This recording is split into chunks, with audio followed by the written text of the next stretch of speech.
When we hear a request to subdivide land, we're only concerned as to whether the actual drawing showing the division into lots meets the technical requirements of our ordinance. The question of appropriateness has already been determined. Anyone wishing to make comments or provide us with information regarding any subdivision petitions will be given the opportunity to do so. When we are hearing a request for a change in zoning, we are trying to determine if the new zone being requested and the uses allowed in that zone are appropriate to that property and supported by the comprehensive plan. With each case being heard, our staff will present its report. Then the person requesting the rezone will be given an opportunity to speak. Following that, those of you wishing to speak in favor of the rezone will be recognized, and those of you wishing to oppose it will have a turn. This will be your only time to speak. The person requesting the action will be allowed a rebuttal. Plan Commission members will then ask questions and finally vote. Please limit your statements to no more than 5 minutes. We ask that you not repeat what others before you have already said. We are a 17-member body, a majority of 17 is 9. Regardless of how many commissioners are actually present, at least 9 votes in favor or 9 votes against are required for action to be official. If fewer than 9 of us agree on either approval or disapproval an action, that case must be heard again next month. Our vote on a request to subdivide is final. Our vote on a request to rezone serves as a recommendation to the appropriate city council, town council, or county commissioners, who must ultimately decide on changes in zoning. When addressing the commission, please state your name and address for the record. Cell phones must be turned off while the meeting is in session. If you need to make a call, please step out of the room before using your phone. All exhibits presented to the commission become the property of the commission. I move that there be incorporated into the public hearing portion of each application to be heard this evening and become part of the evidence at such hearing, the Unified Zoning Ordinance, the Unified Subdivision Ordinance, the Comprehensive Plan, the bylaws of the Area Plan Commission, the application and all documents filed therewith, the staff report and recommendations on the applications to be heard this evening, and responses from checkpoint agencies. I second. All those in favor? Aye. Opposed? Motion carried. We'll hear the first ordinance amendment. I move to hear and vote on UZO Amendment Number 105. I second. Mr. Hiddle. Thank you. David Hiddle with the Area Plan Commission. You have in front of you tonight a proposed amendment to the zoning ordinance. This is something we've been working with the County Building Commission for a while now. It went to the APC's Ordinance Committee in June, and now it's here before the APC for a final review. So this would essentially transfer the responsibility of enforcement of the zoning ordinance from the Building Commission to the Area Plan Commission, although there would be a little bit of a hybrid element in that the Building Commission would still be the field staff. They'd go visit properties to see if there's, or rather to take pictures and bring evidence back, and the Area Plan Commission staff would then make the determination as to whether or not there's a zoning violation and then proceed forward with all that entails. Along with the transfer of responsibility, there's some changes to the ordinance. And by the way, we did this in tandem with the city of Lafayette and West Lafayette because they use the same ordinance and they use it in different ways. And the way that we've reconstructed it, we didn't change anything that would cause them to make changes unless they decided they'd like to do that. There's if you want to look on page 15 at the bottom, this kind of walks you through how the process would go under the section 6-3-3 corrective action. So what would happen is we would get a call usually from a neighbor that says, my neighbor is doing something in violation of the zoning ordinance, or they don't say that, they say my neighbor is storing junk cars in his yard or something along those lines. Staff would inspect it, take photographs, have conversations with the neighbors, check the internet to see if there's a business listed, do all kinds of that sort of research, and then determine if there's a violation. And if we do, we send a letter to the property owner indicating that they have really these several options here. A, they can fix it. They can stop using the property in whatever way it's being used that is a violation. They can file for a variance or a special exception or a rezoning to legally establish it. So, for example, if they really do want to run a junkyard from that property and they don't want to stop, they can file for a rezoning. They have that right. They can file an appeal in which they say, I don't think that you've properly issued this letter of violation, and this is the reason. Or they can propose a alternative means of achieving compliance, which would typically mean an extended timeline for compliance. So this is actually, a lot of this is adapted from what I put in place in Johnson County, and it worked well there.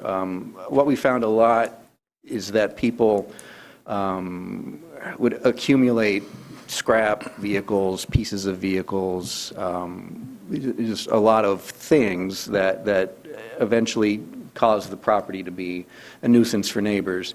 And if we just gave them a blanket 15-day satisfaction timeline where they had to fix everything within 15 days, it's just never going to happen. So we put in place the opportunity where if they're acting in good faith, they can create an actual timeline that says by May 1st, I'll have this piece of the property completed, by May 15th this piece, and then by June 15th we'll have everything fixed.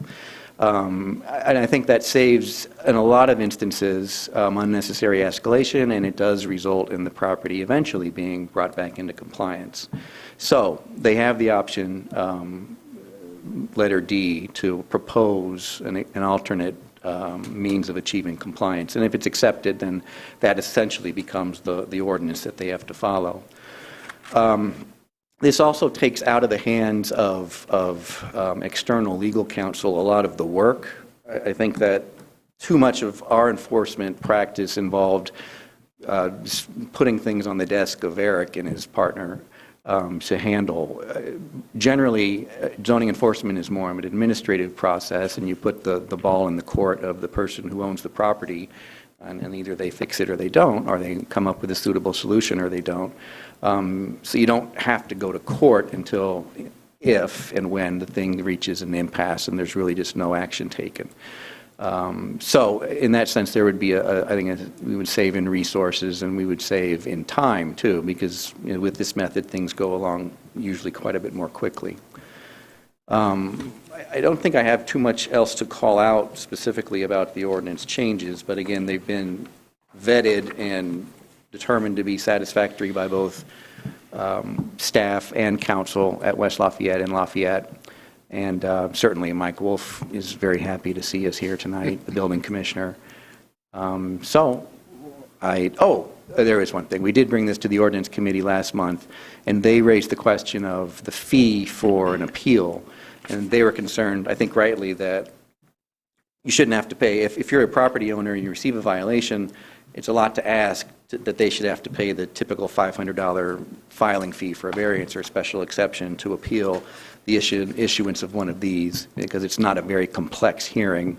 So we actually determined that fee has already been waived from the ordinance. There is no fee to file an appeal of an administrator's decision. So that takes care of that issue, and I think that's reasonable.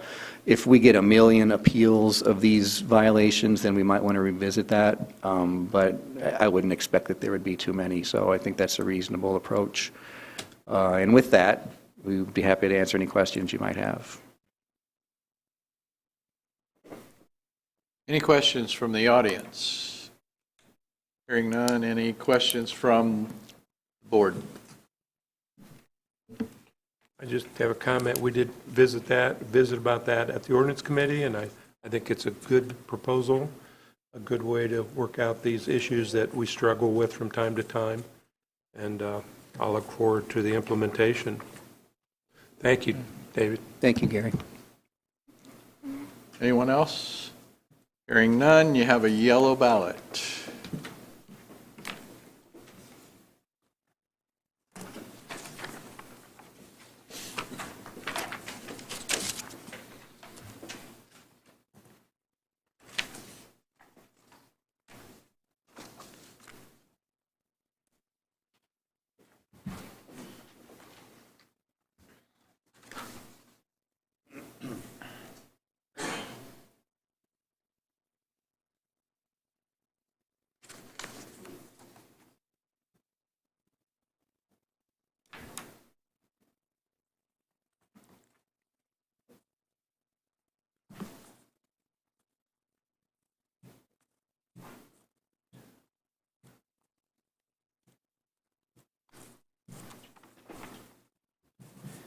15 ballots cast, all in favor of the ordinance amendment. Thank you, Dave. I move to hear and vote on UZO Amendment Number 106. Thank you, David Hill again with the Area Plan Commission. This stemmed from a call we got from a realtor maybe a few months ago who asked about appropriate zoning for a tow yard, a towing business or impound lot. And we looked at the ordinance and it said that those uses are allowed in I-1 and I-2, but not in I-3, which is unusual. I-1 is the least intense industrial district and I-3 is the most intense industrial district, and a tow yard is generally considered one of the more intense uses you can have in a jurisdiction. So we thought that was probably an error of some sort, and we figured we'd just go ahead and get the ordinance fixed to allow for a towing yard or an impound lot in the I-3 zoning ordinance, rather than make the guy file for a down zoning to have a more intense use, which is sort of counterintuitive. So that's really what you have in front of you, is just to allow for towing services and impound lots in the most intense industrial district. Okay, thank you. Anyone in the audience wishing to speak anyone in the audience have any questions or comments on this? Any questions from the board? You have another yellow ballot.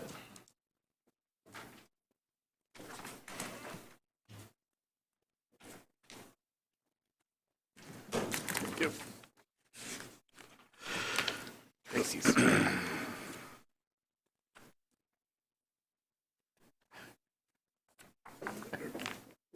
Jerry's a little late there. Yeah.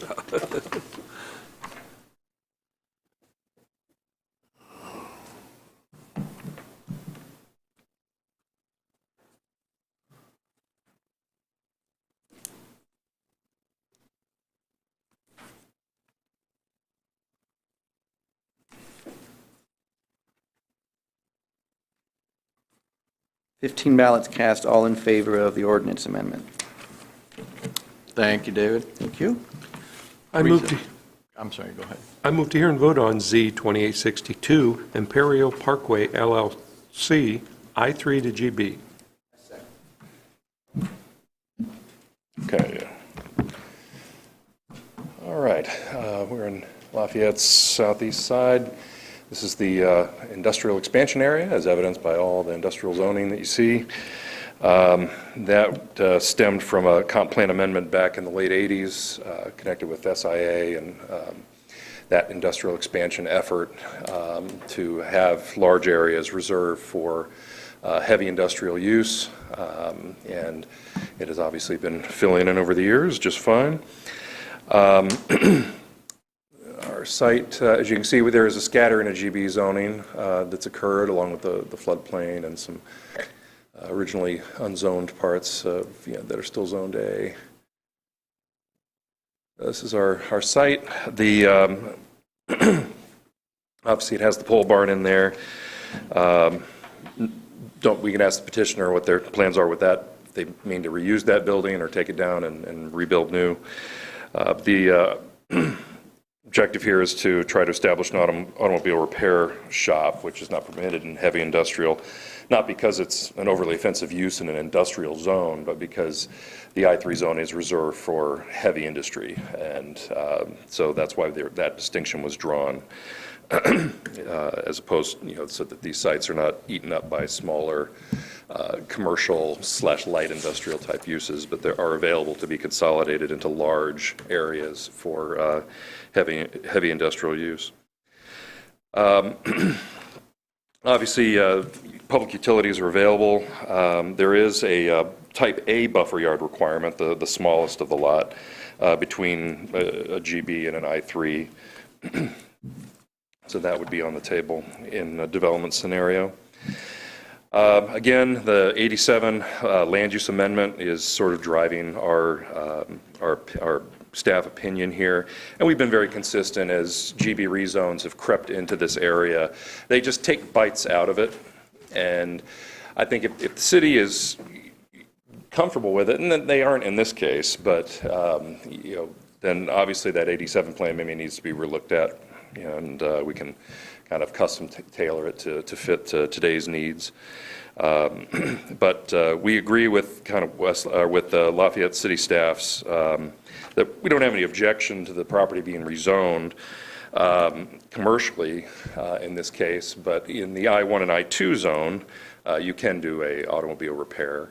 And so maintaining the industrial zoning designation, I think, makes sense. So we probably could support a change to a proposed zone to either that I-1 or I-2.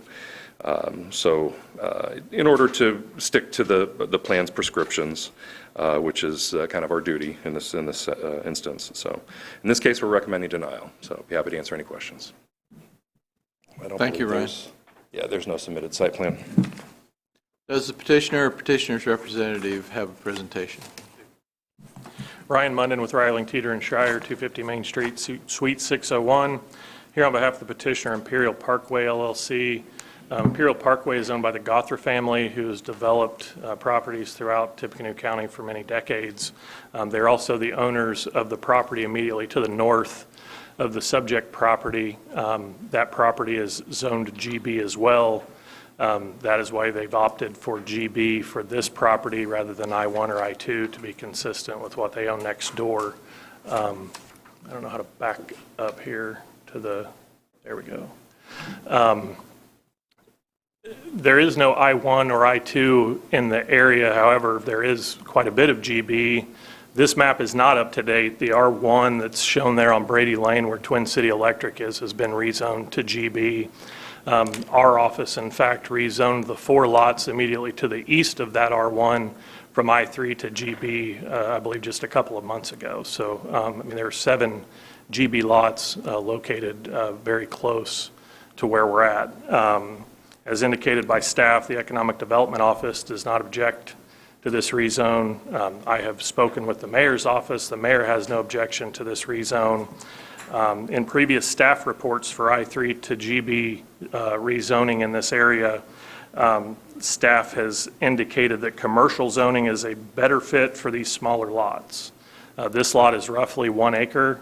The lots on Brady Lane that were recently rezoned from I-3 to GB were larger. So in our opinion, this would constitute a smaller lot that commercial zone would be better suited for rather than heavy industrial. We also believe that rezoning small lots like these to GB is not going to send mixed signals to large industrial developers looking to come to town and redevelop. I think Economic Development's position that they have no objection, as well as the mayor's lack of objection, I believe they would agree with us that this doesn't send mixed signals. So I have Mr. Gothra with me here this evening.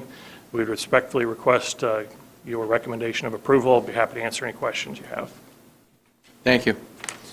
Anyone in the audience wishing to speak in favor? Anyone wishing to speak in opposition?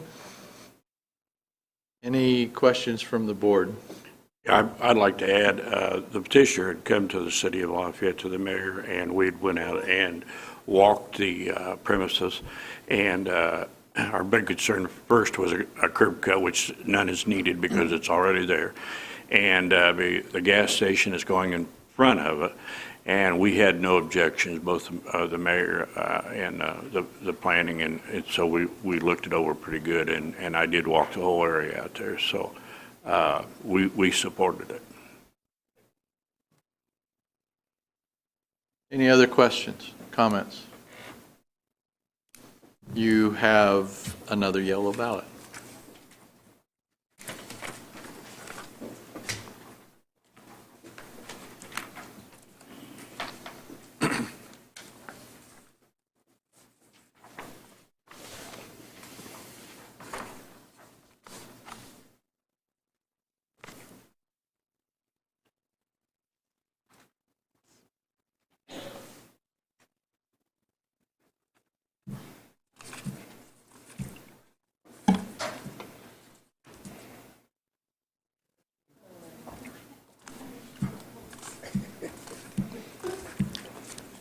While Ryan is counting that, let the record show that Kathy Parker is leaving the meeting.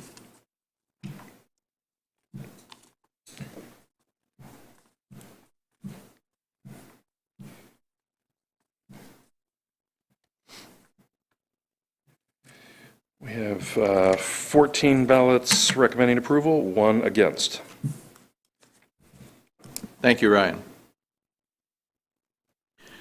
We have no administrative matters. Approval of the August Executive Committee agenda. I move the following request for subdivision be placed on the August 3rd, 2022 Area Plan Commission Executive Committee agenda at petitioner's request. Placement thereon being without reference to compliance or noncompliance with the adopted subdivision ordinance. It'd be S 55085, Woodcalf minor subdivision, minor sketch. All those in favor signify by saying aye. Aye. Opposed? Motion carried. I move the following request for variance from Unified Zoning Ordinance or not request for use variance prohibited from consideration by ordinance and statute. Those would be BZA 2083, Love's Travel Stop, Betty Thornton, BZA 2084, West Lafayette Greenhouse, Phase 2 LLC, BZA 2085, West Lafayette Greenhouse Facilities LLC, and BZA 2086, Cumberland Partners Storage. All those in favor signify by saying aye. Aye. Opposed? Motion carried. Director's report. Thank you. The director's report was emailed out yesterday. Don't really have anything to add to it, but would be happy to answer any questions. Any questions, comments? Thank you. Any citizens' comments or grievances? Nope. Mr. Schroeder. I move to adjourn. We're adjourned.